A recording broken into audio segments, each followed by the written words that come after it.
Noticias del mundo. California parece haber pasado el pico de la ola miscelánea de Omicron. California ha mostrado signos de dar un giro a la ola Omicron de la pandemia de coronavirus, con tasas de infección cayendo y admisiones hospitalarias muy por debajo del diluvio masivo que los funcionarios temían hace unas semanas. Más de 15.000 personas han sido hospitalizadas con el coronavirus, una gran cantidad pero muy por debajo del pico de enero pasado de alrededor de 22.000 y la mitad de lo que temían las autoridades. Las tasas de positividad han bajado un 15% desde principios de este mes y modelo de proyección estatal muestra que el número de hospitalizaciones se ha reducido a la mitad a menos de 7.700 en otro mes. Este Omicron se está extendiendo como un reguero de pólvora y ahora está disminuyendo muy rápidamente. Esto es exactamente lo que esperaríamos, dijo el martes el Dr. Jeffrey Klausner, epidemiólogo de la Universidad del Sur de California. Es casi como si un incendio forestal estuviera usando todo el combustible. No hay más combustible para quemar y el incendio forestal para ser extinguido.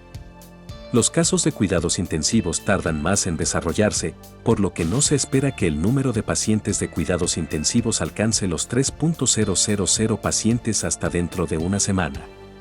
Luego se espera que el número caiga rápidamente, posiblemente por debajo de 1.000 para fines de febrero. La tasa de mortalidad seguirá creciendo y se espera que mueran más de 5.000 personas en las próximas 3 semanas antes de disminuir también. A medida que finalmente damos un giro a este aumento, tendremos que estar atentos para reducir la transmisión a un nivel lo suficientemente bajo como para que represente un riesgo menor para los más vulnerables y un riesgo menor para el viaje de recuperación, dijo. Doctora Bárbara Ferrer, director de Salud Pública del Condado de Los Ángeles. La variante Omicron se propaga más fácilmente que otras cepas de coronavirus. Última hora Washington cree que Rusia atacará antes de mediados de febrero. Claves para entender el conflicto entre Rusia y Ucrania. Continúa la tensión entre Rusia y Ucrania, cuyas autoridades llevan semanas elevando su pulso político con acusaciones cruzadas sobre una ofensiva militar inminente. El Kremlin ha señalado este miércoles que Occidente utiliza una amenaza fantasma para suministrar armas a Ucrania y le responsabiliza de la tensión en el este de Europa. Por su parte, el presidente de Estados Unidos, Joe Biden, aseguró este martes que no tiene intención de desplegar fuerzas estadounidenses o de la OTAN, aunque ha señalado que está preparado para sancionar directamente a su homólogo ruso, Vladimir Putin, algo que sus antecesores han evitado. Estados Unidos y sus aliados, incluida la Unión Europea y el Reino Unido, han insistido en la vía diplomática, aunque el lunes el Pentágono puso en alerta elevada a 8.500 soldados ante un posible despliegue en el este de Europa. Rusia recibió este miércoles la respuesta de Estados Unidos a las garantías de seguridad que exige para frenar la expansión de la OTAN hacia sus fronteras, informó el Ministerio de Exteriores en un comunicado. La respuesta fue entregada al viceministro ruso Alexander Grushko por el embajador de Estados Unidos en Rusia, Ion Sullivan. La subsecretaria de Estado de Estados Unidos, Wendy Sherman, considera que Rusia utilizará la fuerza militar contra Ucrania de aquí a mediados de febrero, aunque recalcó que desconoce si el presidente ruso, Vladimir Putin, tomará la decisión de atacar al país vecino. No sé qué está en la mente del presidente Putin. Solo hay una persona que lo sabe y esa es el presidente Putin. Sospecho que ni siquiera la gente que le rodea saben qué hará finalmente, señaló. Arrecian las reuniones para ponerle fin a crisis política. Tegucigalpa. A pesar de que las dos fuerzas que se disputan la presidencia del Congreso Nacional comenzaron a tener acercamientos para lograr acuerdos que pongan fin a la crisis política que está dejando división en el país, ninguna de las partes quiere ceder la titularidad del órgano legislativo. En el primer día de diálogo que inició el lunes entre Jorge Calix, disidente del Partido Libre y presidente de una de las dos juntas directivas del Congreso, con el dirigente del mismo partido, Mauricio Ramos, en representación de Luis Redondo, quien se proclama presidente de la otra directiva, no se logró llegar a un consenso sobre quién debe ser el presidente de ese poder del Estado. Postura de Calix. Yves Avillón, diputado vicepresidente de la directiva de Calix, dijo a la prensa que en la reunión se coincidió en varios puntos, sin embargo, en el tema de la presidencia no se lograron poner de acuerdo.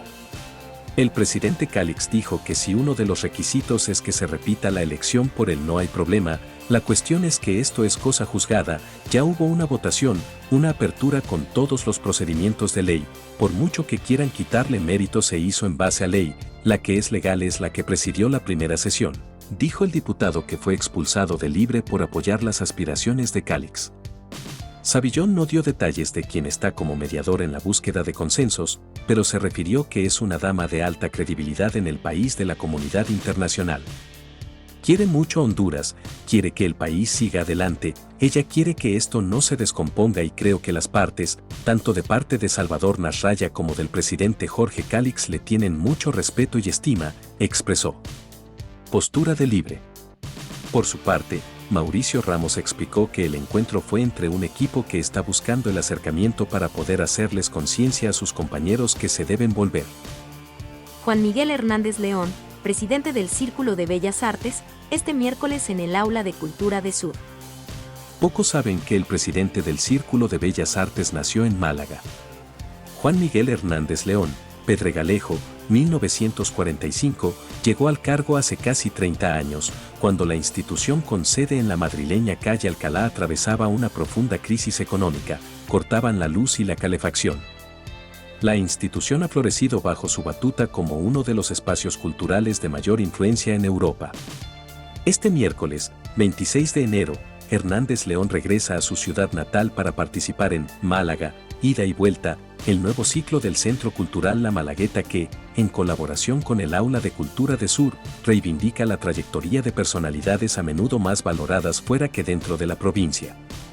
Como arquitecto ha firmado la remodelación del eje madrileño Recoletos Prado y la restauración del conjunto de fortificaciones de la ciudad de Ceuta, entre otros proyectos.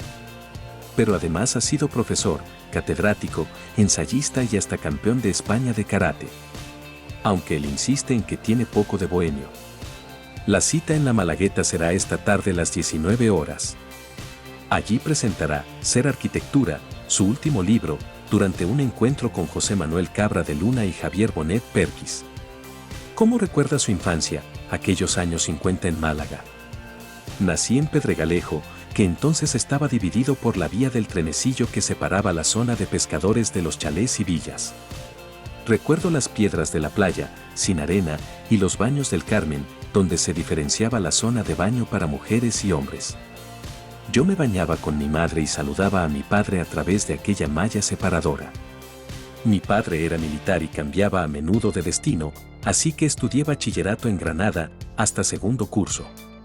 Luego nos trasladamos a Madrid porque tenía mayor oferta universitaria. La posible invasión rusa de Ucrania pone a prueba la diplomacia anti-Putin de Biden.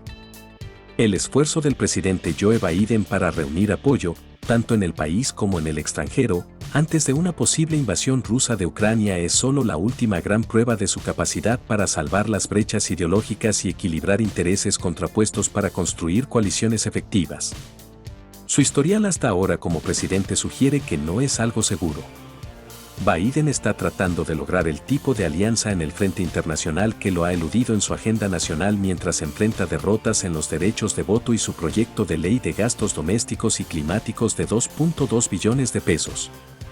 Ahora, se enfrenta a una tarea complicada y globalmente más peligrosa, mantener unido Occidente mientras se enfrenta a lo que los funcionarios de la Casa Blanca dicen que es un desafío cada vez mayor. Probable nueva invasión del territorio ucraniano ordenado por el presidente ruso Vladimir Putin. La acumulación de momentos difíciles está proporcionando una prueba importante de los pilares gemelos de la candidatura de Biden para 2020, que podría hacer las cosas de manera competente en casa y restaurar la posición de Estados Unidos en el mundo después de los volátiles 4 años de Donald Trump en la Casa Blanca. Comenzando con el final desordenado de la guerra en Afganistán a fines del verano, el aumento en los casos de COVID en el otoño, superpuesto por preocupaciones económicas de la inflación y la escasez de mano de obra y sus problemas con su agenda legislativa, Biden se encontró con un público estadounidense cansado que está viendo una serie de promesas incumplidas, dijo Christopher Bourik, director del Instituto de Opinión Pública en Muhlenberg College. La situación en Ucrania presenta otra prueba de su competencia. La última crisis se produce cuando Biden ya ha visto que su apoyo público se arrastra. Joaquín Bosch, la corrupción política valenciana ha llegado a parecerse a la de Centroamérica. Joaquín Bosch homenajea en su último libro a Joan Fuster, en el centenario de su nacimiento.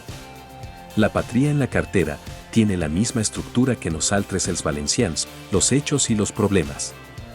Para el magistrado, la propia figura de Fuster es un ejemplo de que la transición no fue un periodo idílico, los atentados con bombas que sufrió hicieron que dejara de intervenir en la vida pública y que su voz dejara de escucharse. Defiende que la democracia no rompió con las prácticas fraudulentas del franquismo. Hay prácticas de la dictadura y hábitos sociológicos con continuidad hasta ahora. Es absurdo culpabilizar al régimen de Franco de la situación actual. Pero para resolverla debemos analizar qué fue el franquismo y sus redes clientelares. De los 50 últimos ministros de Franco, la mitad siguieron en política y la otra mitad en consejos de administración de las grandes empresas del país. Franco era un corrupto, un corruptor, o ambas cosas.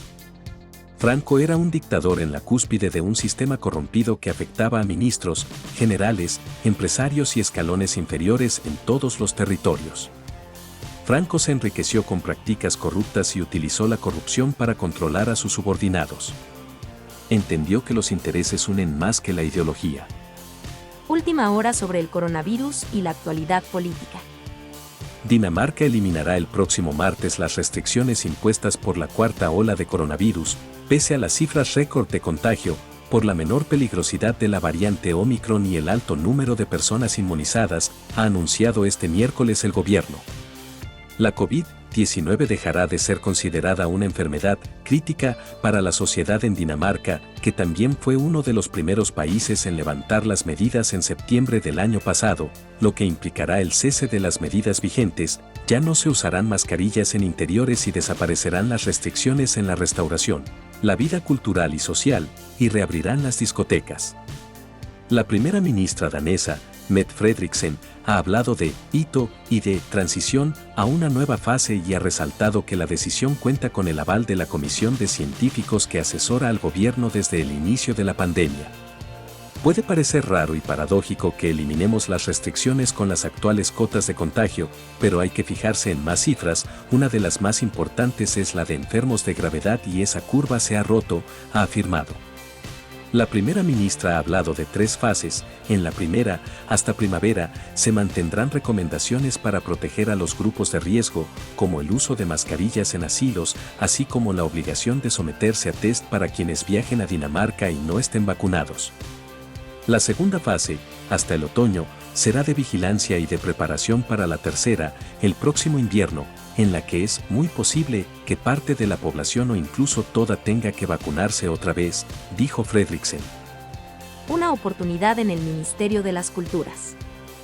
Tras una pandemia de destrucción de trabajo en el sector creativo y en medio de un proceso constituyente que se ha propuesto incluir derechos culturales en la nueva constitución, el presidente electo Gabriel Boric ha nombrado a quien será ministra de las Culturas, las Artes y el Patrimonio, Julieta Bratsky. Con una vasta trayectoria en investigación en el campo cultural y constante presencia en los debates y acciones impulsados por distintas entidades gremiales, su nombramiento abre la oportunidad de ponderar el rol de un sector históricamente postergado en la agenda pública, visibilizar su contribución y dar un paso decisivo para la instalación de la coordenada cultural como un enfoque transversal en la acción del Estado. Presencia, contención, apertura al diálogo y, en suma, una forma de hacer política de un modo más cercano, emerge como un imperativo para el ciclo que se abre el 11 de marzo y que estará marcado por la formulación de nuevas políticas culturales para el periodo 2022 a 2026. Partiendo por las urgencias, una primera decisión relevante para la ministra será en un tema en el que es experta, la precariedad de las condiciones laborales de las trabajadoras y los trabajadores culturales. El programa de gobierno recoge este guante y persigue convocar a un diálogo social vinculante con las organizaciones para avanzar en esta materia. Aparece en el horizonte la creación de un estatuto que, tal y como lo han hecho países como España, Austria y Colombia, reconozca las particularidades de la actividad y otorgue dignidad a quienes la ejercen. Se trata de personas que por lo general son altamente cualificadas, pero que no reciben una retribución económica que les permita hacer sostenible su trabajo. ¿Será Omicron el final de la pandemia? Banalizar una enfermedad de la que todavía desconocemos mucho podría ser precipitado. Después de más de 2 años de pandemia, hemos llegado a una situación en la que el número de infecciones causadas por el SARS-CoV-2 es más alto que nunca. Muchos de nosotros, a pesar de haber recibido la pauta completa de vacunación, hemos sufrido la COVID-19 recientemente y / o conocemos a personas que en estos momentos están en cuarentena debido a algún contagio. Sin embargo, a pesar de las alarmantes cifras de casos, el hecho de que la variante Omicron aparentemente cause síntomas más leves que sus predecesoras podría estar conduciendo a una trivialización de la enfermedad. Todo el mundo parece resignado a que, antes o después, se contagiará, lo que hace que incluso haya quien piense que cuanto antes mejor. Los virus se optimizan gracias a su gran potencial evolutivo. Para que un virus procedente de animales cause una pandemia en la población humana, necesita superar una serie de barreras. En primer lugar, debe poder interaccionar con una molécula de la superficie de nuestras células que permita su entrada en ellas, nada sencillo. Una vez dentro, el virus se encuentra con un ambiente que es menos favorable para su multiplicación que el que existía en el animal que infectaba habitualmente. Por último, es necesario que encuentre vías de salida al exterior que le permitan transmitirse eficientemente entre individuos, de modo que se genere una cadena de transmisión estable. Para superar todas esas barreras, los virus disponen de una herramienta muy potente que es su gran potencial evolutivo. Cada vez que un virus penetra en un nuevo individuo, durante el curso de la infección va a producir miles de millones de copias de su genoma. Y prácticamente cada vez que se produce una de estas copias se genera al menos un error, una mutación, empleando un término un poco más técnico. Por tanto, cada persona infectada no solo es que contenga un número inmenso de virus, sino que la mayoría de esos virus son diferentes unos de otros. Cultura UNAM no descartará el lenguaje inclusivo. Pospandemia y pospatriarcado serán dos ejes coyunturales en la gestión de la novelista, cuentista, ensayista, traductora, catedrática y académica Rosa Beltrán Álvarez al frente de la Coordinación de Difusión Cultural de la Universidad Nacional Autónoma de México, UNAM, cargo que asumió de manera oficial el pasado lunes en relevo del también escritor Jorge Volpi Escalante. Este martes, en un encuentro con los medios de comunicación, la nueva coordinadora de Cultura UNAM abundó sobre estos dos puntos, pero sobre todo en el pospatriarcado, palabra que, celebró, es ya una de las que causa más ruido. Tiene que ver con la diversidad, la inclusión, la igualdad, las nuevas masculinidades, con formas de pensarnos de una manera distinta, de analizar y estudiar el machismo que además no es privativo de los hombres, también de las mujeres, es una cultura milenaria heredada y que vamos a visibilizar, declaró de inicio. Por ello, anticipó, el patriarcado será una constante en primer plano de las mesas de discusión que impulse Cultura UNAM y, por este mismo efecto, la visibilización de nuevas formas de enunciar la diversidad. Sobre su visión feminista indicó que, en primera instancia puede resultar excluyente para los hombres y desde luego que no lo es, invita a que pensemos cómo hemos vivido hasta ahora y por qué ha habido tantos problemas y tanta violencia de género en el mundo. La lengua es un organismo vivo, no se puede controlar. A lo largo del intercambio con representantes de la fuente cultural, Rosa Beltrán empleó el lenguaje inclusivo y el desdoblamiento del mismo. Por ello se le consultó si estas maneras de expresión serán una constante de su administración en Cultura UNAM. Quiero dejar claro cuanto antes que desde el punto de vista filosófico y del conocimiento, me parece importantísimo el tema del lenguaje inclusivo y no puedo descartarlo de un plumazo. ¿Qué debes saber si quieres hacer un viaje de esquí a Gran Valira? Noticias relacionadas. Para dejar a un lado el estrés, recibir un chute de adrenalina y compartir momentos de calidad con amigos o familia, las estaciones de esquí son un destino ideal para una escapada de invierno en la que desconectar y recargar pilas está asegurado. Deslizarse con los esquís o la tabla por la nieve a gran velocidad es una sensación única que merece la pena experimentar, al menos, una vez en la vida, aunque claro está que quien lo prueba suele repetir. Además, estas instalaciones ofrecen multitud de alternativas para aquellos que no se sientan atraídos por este deporte, pero sí por el entorno, así como los mejores après-ski y una gastronomía de primer nivel. Tras una temporada sin poder disfrutar de excitantes bajadas por montañas nevadas, las ganas de esquiar son muchas y la oferta también, por lo que solo hay que seleccionar un punto en el mapa, calzarse las botas y enfundarse en ropa de abrigo para lanzarse a la aventura. Estaciones hay muchas, pero que ofrezcan un amplio dominio esquiable y un sinfín de actividades para planear un viaje de 10 no tantas. Andorra puede presumir de ser un país de nieve, un enclave con paisajes de ensueño y algunas de las mejores pistas del continente, tanto es así que, tras acoger varias finales de la Copa de Europa, en 2023 será, una vez más, la sede de las finales de la Copa del Mundo de Esquí Alpino y, además, es candidata para los Campeonatos del Mundo de Esquí Alpino de 2027. Una de las grandes novedades que brinda este año es la incorporación de vuelos directos desde Madrid a la SEU, un trayecto de 2 horas, que realiza la compañía regional de Iberia, Air Nostrum. Este nuevo servicio aéreo opera un vuelo en cada dirección los viernes y domingos con salidas desde la capital a las 14:30 y a las 16:50 desde Andorra. La justicia cierra la vía penal a los Franco en su querella contra Mediaset, periodistas e investigadores. La Audiencia de Madrid pone fin a la guerra que declararon por la vía penal los nietos de Franco contra Mediaset España, SA, y contra todos los periodistas e investigadores que trabajaron en el reportaje La herencia de Franco, emitido el 23 de julio de 2018 dentro del programa En el punto de mira. La sección segunda del Tribunal Provincial desestima en un auto de 6 folios fechado el pasado 30 de diciembre el recurso de apelación presentado por 6 de los hermanos Martínez Bordiú contra el sobreseimiento provisional de su querella hace medio año. Aquella decisión la había tomado la titular del Juzgado de Instrucción número 39 de Madrid, Belén Sánchez Hernández, y ahora la apuntala definitivamente la audiencia, por lo que queda archivado el caso penal, sin posibilidad de recurso, de las supuestas calumnias e injurias que según la familia se vertían en aquel espacio televisivo dedicado a diseccionar los orígenes del abultado patrimonio familiar.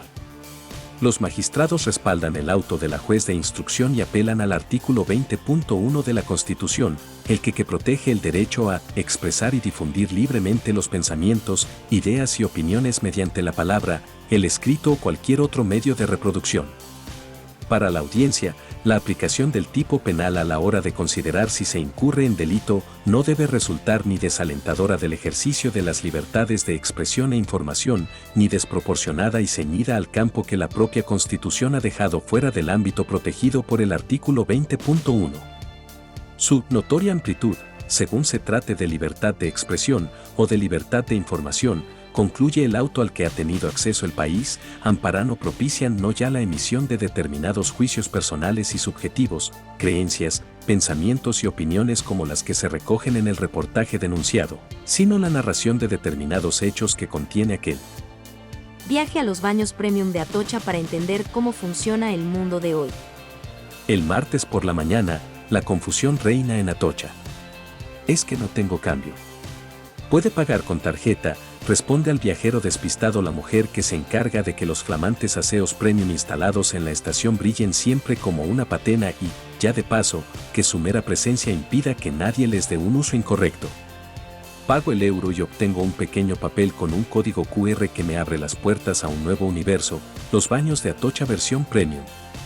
He acudido convencido por los parabienes que el cónsul honorario holandés Dirk Kramer destinó a los lavabos inaugurados en Sands el pasado verano. Es la primera vez que como cónsul inauguro unos lavabos, pero debo decir que me llamaron hace 2 semanas y cuando me lo propusieron no dudé ni un solo segundo en decir que vendría a hacerlo, dijo en aquella ocasión, como recoge El País. Es como entrar en la jungla, literalmente, hay mucho verde y se oyen pájaros, es normal que un cónsul inaugure inodoros porque ir al lavabo es algo habitual y que ayuda a la gente, añadió. Si un cónsul inaugura un inodoro, ¿por qué un periodista no va a ensuciarse las manos? 100 Restrooms es la empresa holandesa que ganó el año pasado la licitación de Adif para darle un toque premium a uno de los puntos más controvertidos de nuestro paisaje urbano. Al otro lado del torno, la jungla, es decir, un jardín vertical de esos tan de moda. En los aseos premium hay luz brillante, pantallas planas que reflejan los mensajes de la compañía, consejo de higiene, lávate las manos durante al menos 20 segundos, y cubículos no particularmente grandes donde suenan pajaritos como si en lugar de uno de los puntos más contaminados de Madrid me encontrase en el Amazonas. Inquietante ideologización. José María Torras Col reafirma justicia neutral. Es francamente preocupante detectar en diversos ámbitos de servicios públicos esenciales la irrupción de un indisimulado afán ideologizante y adoctrinador, una inquietante ideologización, frente al independiente, noble, acendrado, probo y desvelado ejercicio profesional de los servidores públicos. Muestras de ello, según las denuncias formuladas, las hallamos en la enseñanza, con resoluciones judiciales desatendidas, el que en Cataluña se destituya, a guisa de purga, a la cúpula de la Policía Autonómica, sin explicaciones razonables ni convincentes, el que se imbuya e impregne de determinada ideología el temario de oposiciones a la carrera diplomática, y, lo que es más grave, el riesgo de ideologización de la justicia. No es que la política se haya judicializado o que la justicia se haya politizado, lo que sin duda ha acontecido en determinados casos. Es que se vislumbran inquietantes atisbos o intentos de ideologización de la justicia en detrimento de la neutralidad e imparcialidad objetiva y subjetiva. La ministra de Igualdad alude enfática y reiteradamente a la justicia feminista, contraponiéndola y recriminando la justicia patriarcal. En un reciente acto celebrado en el Colegio de Abogados de Madrid, el decano replicó a la ministra afirmando que no estaba de acuerdo en que tengamos que tener una justicia feminista, como tampoco estaba de acuerdo en que tengamos que tener una justicia machista, sino que tenemos que tener una justicia independiente. Es decir, una justicia neutral que no se incline hacia un lado ni hacia el otro. Esas palabras, que algunos rápidamente tildaron de políticamente incorrectas, ponen de manifiesto el temor presente en una parte de la sociedad y del colectivo de juristas, abogados, catedráticos y profesores, y también de jueces, fiscales y letrados de la Administración de Justicia, de preguntarse si estamos en presencia de un intento de determinismo. Mercado mundial de entretenimiento en el automóvil, superar para 2031. El informe de investigación de mercado entretenimiento en el automóvil presenta nuevos desarrollos recientes, análisis de importación y exportación, regulaciones comerciales, optimización de la cadena de valor, el impacto de los actores nacionales y del mercado, analiza oportunidades en términos de bolsas de ingresos emergentes y cambios en las regulaciones del mercado. También destaca el análisis de crecimiento del mercado estratégico, el tamaño del mercado, los crecimientos del mercado de categorías, las aprobaciones de productos, los lanzamientos de productos y la expansión geográfica en el mercado entretenimiento en el automóvil. Este informe proporciona un estudio en profundidad del mercado entretenimiento en el automóvil mediante el análisis FODA, es decir, fortaleza, debilidad, oportunidad y amenaza para la organización. El informe de mercado entretenimiento en el automóvil también proporciona una encuesta en profundidad de los principales actores del mercado que se basa en los diversos objetivos de una organización, como el perfil, el esquema del producto, la cantidad de producción, la materia prima requerida y la producción. La salud financiera de la organización. El informe de investigación de mercado entretenimiento en el automóvil presenta nuevos desarrollos recientes, análisis de importación y exportación, regulaciones comerciales, optimización de la cadena de valor, el impacto de los actores nacionales y del mercado, analiza oportunidades en términos de bolsas de ingresos emergentes y cambios en las regulaciones del mercado. También destaca el análisis de crecimiento del mercado estratégico, el tamaño del mercado, los crecimientos del mercado de categorías, las aprobaciones de productos, los lanzamientos de productos y la expansión geográfica en el mercado entretenimiento en el automóvil. Rase una vez la política. La política que debe ocuparse del bien común, de los intereses generales, ha sido desplazada del puesto de mando por grupos que utilizan todos los recursos a su alcance para erosionar lo común, destruirlo y consagrar en su lugar los grandes negocios de los menos. En un mundo nadie se encarga de cuidar la salud global de la humanidad, de la ecóloga, de la vida de las especies. La globalización no es un cuento. Es real. Pero a diferencia de otras globalizaciones habidas a lo largo de la historia, la que vivimos no tiene dirección política, está regida por el mercado. Esto quiere decir que quien decide la marcha del mundo global no son personas elegidas de manera democrática, ni siquiera pertenecen al ámbito de la política, son sencillamente acumuladores de dinero, especuladores. La ausencia de una dirección política nos hace más vulnerables. Naciones Unidas, que, al menos como hipótesis, debiera ser la base de una gobernanza mundial, está neutralizada por el derecho de veto de 5 potencias con intereses propios. Su limitada acción frente a la pandemia nos muestra su enorme debilidad. Sospecho que algo así ocurriría en caso de un holocausto ecológico. La actual globalización va camino del desastre. ¿O es mucho decir? Lo cierto es que los poderes políticos van abdicando ante la superioridad de recursos de sus atacantes. Los políticos sucumben y los intereses privados se imponen. El caos de directrices que padecemos en la lucha contra la pandemia no es sino el espejo de una acción política débil, contradictoria y por consiguiente confusa. Un mundo dirigido por los mercados nunca contemplará el bien común como prioritario.